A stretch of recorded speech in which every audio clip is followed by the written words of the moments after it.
Hello everyone and welcome back to the channel. Now just before midnight, Rolex unveiled the new 2020 Rolex Submariner range. Now in this video I'll be exploring the models that they've released as part of this unveiling, and I'll also give you my initial thoughts and reaction to what I've seen so far. Before I continue with the video, I'm going to do a timepiece check, and of course given the subject matter, it's no surprise that I'm wearing my now discontinued black ceramic Rolex Submariner date. So let's take a look at what's changed in the model lineup compared to the 2020 release that we see now. So the first change you'll notice is the black ceramic no date and date models have returned. Now this is hardly surprising given the black ceramic Rolex Submariners are the backbone and the founding members of the range. The major change across the range is the discontinuation of the green and green Rolex Submariner Hulk and its replacement with the black dial and deeper green bezel, the 2020 Kermit. Now my opinion on the Rolex Hulk being discontinued is that I'm rather sad to see it go. Its iconic green and green look was admired across the watch community. However, notwithstanding, the 2020 Kermit is also a watch that I really am happy to see. Moving across the range, the black two-tone steel and gold options remain the same. The other significant change that the 2020 Rolex release has given us is the discontinuation of the blue and blue white gold model. In 2020, the blue and blue model has been replaced by a black dial and blue bezel. I'm not sure what you would call this, but perhaps they would call it maybe the Bat Boy? I'm not sure. Leave your suggestions in the comments as to what the official nickname for this particular colorway should be. To finish off the updates to 2020, there is no change to the blue and blue, steel and gold, or all gold models in the range. Now, having had a first look at the range, I'm going to discuss the other significant change that has been brought in with this 2020 release, and that being the increase to the size of the dial from 40mm to now 41mm. Now, in the outset, I must say I have mixed feelings about this change. The Submariner, previously being 40mm, gave the watch a uniquely graceful and elegant look, which now it's been increased in size to 41mm, I hope hasn't been lost. Naturally, without seeing the watch in person, it would be hard to tell how much this affects the proportions of the watch. However, once I've had a look at the watch in person, I'll be able to give you a better indication of my thoughts on this change. Taking a look at the movements, gone are the 3130 and 3135 movements in the outgoing models. These two movements have been replaced by the 3230 and 3235, the 3230 being the no date movement, with the 3235 being the movement for the date models.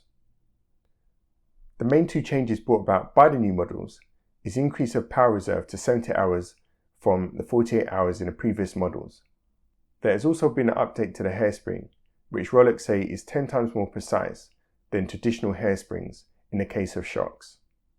Just before I move on, I'd just like to point out that very much like the movements that have moved from 3135, for example, to 3235, there has only been an incremental change of one digit in the model numbers of the Rolex. So for example, instead of being 116610, we've now got 126610. So having looked at the range in more detail, the question that might spring to mind is, why have Rolex decided to, apart from the gold and two-tone models, go back to fitting most of its models with a black dial? Well, I may have an answer to this. In my Rolex Submariner review a few videos back, the link is in the description by the way, I mentioned the rich dive history that was ingrained within the Rolex Submariner.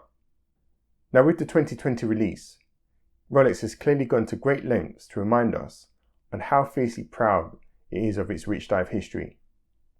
The high contrast afforded by a black dial with white or lume markings really fits well with Rolex's statement on release of the range, which says something along the lines of that when diving, being able to read the time with absolute certainty is a matter of survival.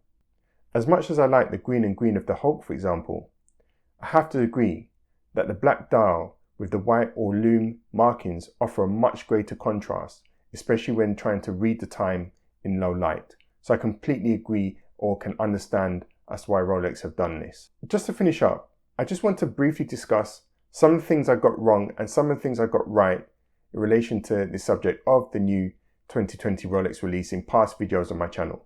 So firstly, one of the things I got wrong was the release schedule of the new updated Rolex movement in the Submariner. Now in a previous video I made on the new pending movements, I suggested that we would get an update to the movement in 2021. Now of course I was wrong. Rolex have released the new Submariner with an updated movement in September 2020.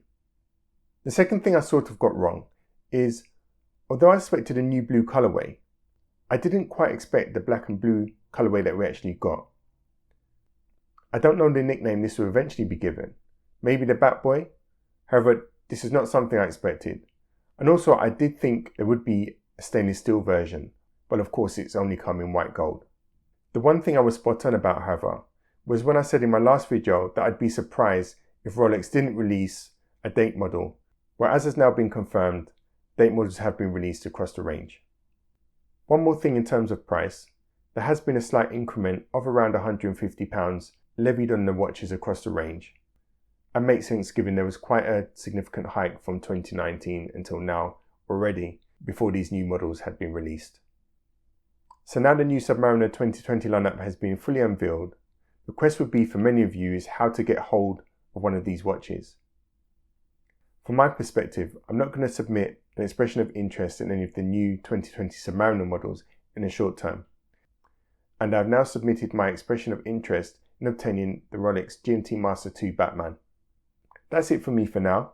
I hope you guys have enjoyed the video, and if you've liked my content on the channel so far, don't forget to like and subscribe as that really helps. See you next time.